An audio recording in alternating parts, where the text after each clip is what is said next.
Well, I think one of the aspects of the relationship between Georgia and the United States is to understand that the context of the relationship has changed. And there was a time in which Georgia was important to the United States because it fit within an American understanding of the world, about democratization, about the importance of empowering people. And the general region of the former Soviet Union was higher than it is now in the sort of American foreign policy agenda. And I think the context of the relationship has really changed significantly. And we end up in a place where Georgia is just less important to the United States than it was. And therefore, I think that contextual change is perhaps the most important factor. And that has to do a lot with the United States and the place of the United States in the world. It's not just tied to events in Georgia, but events in Georgia reinforce, I think, the notion that, well, Georgia is a small place, it's an out-of-the-way place, it's not central to our primary concerns in the war on terror, the Middle East. If Georgia is seen as being perhaps a little less stable, a little less predictable, then I think the United States just finds less and less time to think about Georgia. So in your opinion, what are the interrelated? Well, regional security would clearly be an issue in which we have a lot of shared interest, because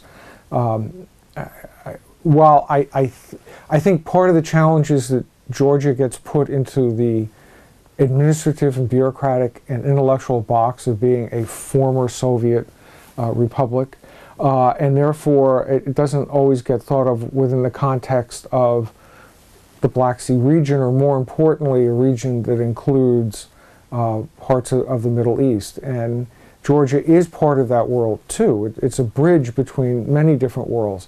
But I think what's happened is it's thought of in terms of East-West relations and relations northward with Russia, and not within the broader context that where dealing with Georgia would make sense if you thought about the Black Sea region, if you thought about the emerging role of Turkey. In that context, Georgia can become very important again, but that isn't happening right now.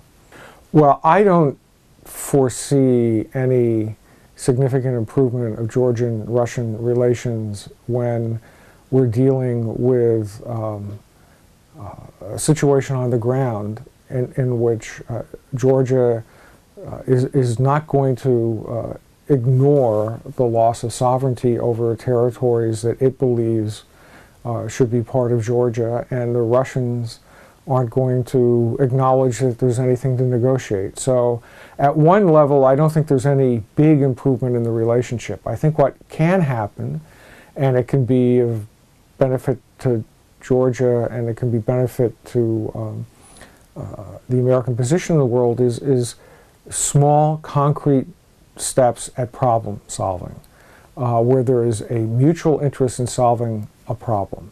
And I think that there's a role for that kind of approach to the Georgian-Russian relationship.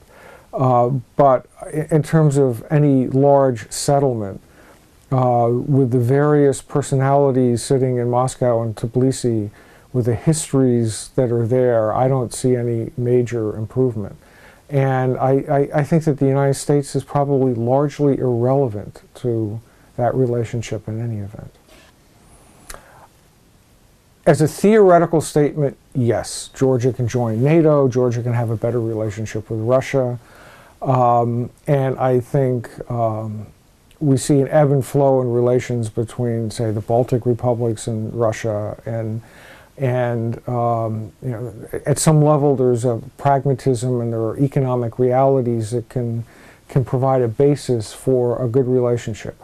I think that's theoretically the case, but I think the reality is that Georgian membership in NATO is a highly charged emotional issue both in Tbilisi and in Moscow, and I think it's very hard to understand how those emotions would be managed if Georgia were to enter into NATO.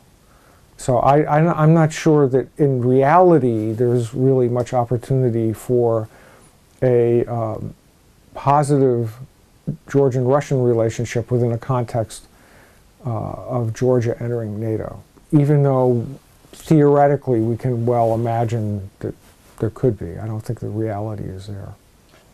Well, I wouldn't start with those issues because I think this is a situation where there has to be a lot of rebuilding of trust, which is going to, quite frankly, take, I think, a generation or more before either the Russians or the Georgians are going to be prepared to talk in a meaningful way about Abkhazia or Ossetia. And therefore, I think what the United States can do is to try to promote, again, very pragmatic, specific problem solving on issues that would be in everybody's interest. Maybe Black Sea issues, regional security issues, maybe. But I think these conflicts are going to be frozen for a long, long time.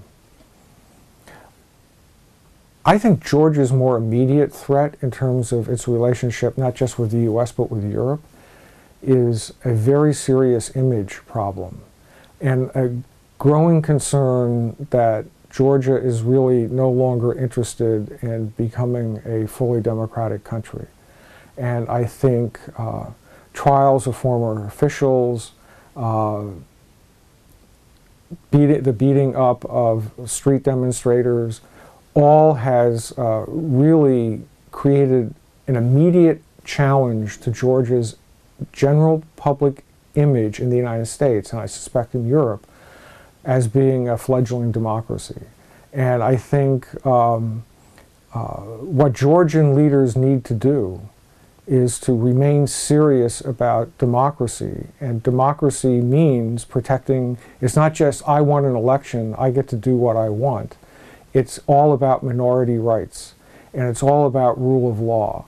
And I think the extent to which there are, well, just to take the example of the gay demonstration in Tbilisi, where whatever the events were that actually happened, the way it has been reported is that the demonstrators were set upon by thugs, and afterwards there were a series of statements by fairly well-placed officials, and which sound remarkably familiar to any of us who remember the kinds of statements that came out from Soviet authorities. And that's just highly unfortunate for Georgia. Georgia needs to really work hard at becoming a serious, meaningful democracy. And I think if that happens, a lot of the relationships with the West will fall into place.